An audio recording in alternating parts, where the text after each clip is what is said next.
Panitia Hak Angket paparkan hasil temuan indikasi pelanggaran konstitusi dalam pembahasan APBD DKI Jakarta tahun 2015 dan pelanggaran kode etik pejabat publik yang dilakukan pihak eksekutif pada sidang paripurna Hak Angket.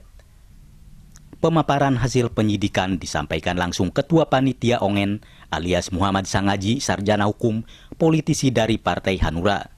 Dari penyelidikan yang dilakukan, panitia angket memperoleh fakta sebagai berikut. 1. Bahwa dalam pembahasan rancangan peraturan daerah tentang anggaran pendapatan dan belanja daerah tahun anggaran 2015 telah disepakati bersama antara pemerintah Provinsi DKI Jakarta selaku eksekutif dengan DPRD Provinsi DKI Jakarta dalam rapat Badan Musyawarah tentang jadwal pembahasan Raperda tentang APBD Provinsi DKI Jakarta tahun anggaran 2015. Berdasarkan perubahan ketiga dari jadwal tersebut, disepakati bahwa terdapat 9 agenda kegiatan yang berlangsung dari tanggal 19 Januari 2015 hingga tanggal 27 Januari 2015. Sidang yang digelar terbuka untuk umum di Aula Rapat Paripurna Gedung Wakil Rakyat dipimpin langsung Ketua DPRD DKI Jakarta, Prasetyo Edi Marsudi, didampingi Wakil Ketua, terkecuali Insinyur Haji Triwisaksana yang tidak hadir karena sedang takziah melawat ke rumah almarhum Ketua Bidang Wilda Banjabar, Ustadz Haji Ma'mun Hasanuddin MA, anggota legislatif DPR Pusat Komisi 6 dari fraksi Partai Keadilan Sejahtera. Rekan-rekan anggota Dewan yang saya hormati, demikian pengantar saya dalam mengawali rapat paripurna ini. Sebelum memasuki acara pokok pada hari ini, terlebih dahulu Saudara Sekretaris DPRD Provinsi DKI Jakarta akan membacakan surat keputusan DPRD nomor 6 tahun 2016 tentang perubahan keputusan DPRD nomor 33 tahun 2014 tentang susunan pimpinan dan anggota Badan Anggaran DPRD Provinsi DKI Jakarta masa jabatan 2014-2019. Kisruh perihal pembahasan APBD tahun 2015, Provinsi DKI yang berujung dengan hak angket mendapat perhatian dari BEM Jakarta Raya yang tergabung dalam Aliansi Mahasiswa Anti Korupsi atau Somasi yang hadir pada sidang paripurna dengan membentangkan spanduk bertuliskan dukungan dari atas tribun agar temuan yang dipaparkan Ketua Panitia Hak Angket ditindaklanjuti dengan hak menyatakan pendapat atau HMP. Tubagus Arif, anggota Panitia Hak Angket dari fraksi Partai Keadilan Sejahtera yang berhasil ditemui PKS TV di ruangan kerja usai mengikuti sidang paripurna, mengungkapkan perihal temuan pelanggaran yang dilakukan oleh pihak eksekutif sebagai berikut. Dari hasil penyelidikan investigasi yang kita lakukan, baik data-data yang kita terima, terus juga keterangan-keterangan yang disampaikan oleh beberapa pihak, karena kita bikin 10 agenda itu. Ada pihak tim e-budgeting, ada tim anggaran pemerintah daerah, itu ada Sekda di situ, ada Bapeda DKI Jakarta, Bu Tuti, ada juga BPKAD, Pak Heru, itu lengkap. Kita minta jawaban-jawaban terhadap temuan-temuan kita. Terus juga kita memanggil beberapa pihak berkaitan dengan kebijakan-kebijakan gubernur, berkaitan tentang misalkan ditemukannya laporan dari masyarakat terhadap istri gubernur yang memimpin rapat.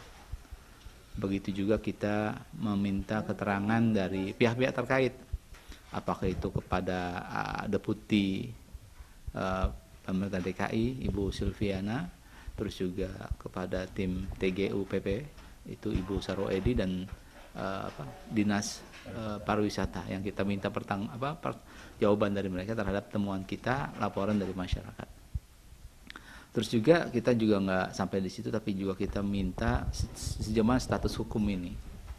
Kita minta dari tim pakar, itu ada pakar tentang tata negara, 2 orang itu, Bapak Dr. Margaretto Hakamis, ada Irman Dr. Iman, terus juga dari sisi pakar komunikasi itu ada Dr. Ermus Sihombing sama Profesor Dr. Cipta Lesmana. Terus juga kita juga mengundang pakar juga Dr. Sumardijo, itu pakar keuangan daerah. Nah, dari semua itu kita rangkum masukan-masukan dan temuan-temuan kita, ternyata dari apa yang kita lihat secara jelas bahwa ternyata Gubernur DKI Jakarta Bapak Basuki Cahayapurnama ini dengan sengaja melakukan kesalahan, melakukan pelanggaran yang berkaitan tentang anggaran pendapatan belanja daerah tahun anggaran 2015 ini. Itu. Kenapa terjadi pelanggaran? Karena secara nyata Bapak Saifullah sebagai sekretaris daerah mengakui bahwa ketika selesai paripurna tanggal 27 Januari 2015 tentang pengesahan dan persetujuan APBD tahun 2015, itu ternyata bukan hasil pembahasan yang dikirim ke Mendagri. Bahwa ternyata yang dikirim ke Mendagri pada tanggal 4 Februari itu adalah hasil entrian e-budgeting itu. Nah, ini kan berarti kan menyalahi prosedural, menyalahi aturan main, aturan hukum. Yang secara nyata dia tahu hukum itu. Seperti itu yang pertama. Terus yang kedua, ketika kita tahu mereka mengirim data-data APBD yang di luar pembahasan, maka tanggal 5 Februari 2015 kami DPRD itu berkirim surat ke Depdagri mengatakan di isi surat itu bahwa apa yang dikirim itu tidak melalui pembahasan DPRD. Itu teguran, apa istilahnya, mengingatkan Depdagri untuk tidak membahas itu. Maka tanggal 6 Februarinya Depdagri berkirim surat lagi kepada gubernur dan kita agar APBD tahun 2015 itu untuk dibahas di tingkat saudara. Itu dari tanggal 6 sampai tanggal 18 itu tidak ada komunikasi. Ya, tidak ada komunikasi dan tidak ada pembahasan. Nah, karena tidak ada pembahasan dan komunikasi, akhirnya ini ternyata Pemda DKI Jakarta dengan independensinya melakukan penyelarasan tanpa sepengetahuan kita. Maka tanggal 18 Februari mereka kirim lagi tuh APBD. Yang tertulis di sana katanya sudah diselaraskan dengan DPRD. Tapi itu pun tidak pernah diselaraskan. Tanggal 18 Februari, maka tanggal berikutnya tanggal 23 Februari kita pun berkirim surat ke gubernur dan juga ditembuskan ke Depdagri mengatakan agar pembahasan penyelarasan yang dibuat oleh gubernur itu untuk dikembalikan. Karena itu tidak sesuai dengan kesepakatan. Begitu. Jadi ini kan sudah, dari sisi ini kan sudah kelihatan bahwa pemerintah DKI Jakarta dengan sengaja melakukan pelanggaran. Pelanggaran cukup berat. Kan ada Undang-Undang 17 tahun 2005, ada Undang-Undang 23 tahun 2014, ada PP 58 tahun 2005. Ya, ada Permendagri nomor 13 tahun 2006. Itu jelas tentang keuangan daerah. Bagaimana pedoman pengelolaan keuangan daerah dari A sampai Z, bahwa anggaran pendapatan belanja daerah itu harus dibahas bersama.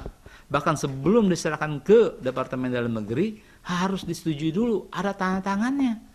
Gitu. Ternyata ini tidak dilakukan oleh gubernur dan seluruh jajarannya. Seperti itu. Oke. Dan apa selanjutnya, langkah selanjutnya setelah ini disampaikan di sidang paripurna DPRD tadi, Ustadz, ya? Apa yang ingin dilakukan oleh pimpinan DPRD dalam hal ini? Jadi tadi keputusan dari tim angket ini untuk segera menindaklanjuti terhadap temuan pelanggaran-pelanggaran itu. Kan dalam undang-undang tentang hak-hak DPRD itu kan ada 3. Ada hak interpelasi, ada hak angket, dan ada hak menyatakan pendapat. Nah, kalau ini temuan-temuan ini ternyata sangat fatal, ini baru satu kasus, yaitu temuan konstitusi, pelanggaran hukum. Ya. Dan ini bukan prosedur, tapi ini sengaja. Dia tahu bahwa ini dia melanggar, maka itu bisa naik ke tingkat yang di atasnya, yaitu meneruskan temuan dari tim hak angket untuk dinaikkan kepada hak menyatakan pendapat. Seperti itu. Kenapa? Karena ini temuannya bukan temuan yang sifatnya prosedural, tapi temuan jelas-jelas pelanggaran hukum dan itu disengaja. Itu. Terus yang kedua lagi temuan kita adalah masalah norma dan etika. Yang kita juga temukan ada videonya lengkap, ada wawancara beliau juga di media cetak maupun elektronik. Nah, itu semua adalah pelanggaran dari sebuah etika ketika dia mengatakan bahwa DPRD misalkan, Dewan Perampok Rakyat Daerah, dia menyatakan itu sudah menghina institusi negara. Kan DPRD ini institusi negara. Anggotanya juga bagian dari pemerintahan. Kan begitu. Berarti secara jelas-jelas dia sudah melanggar etika dan norma.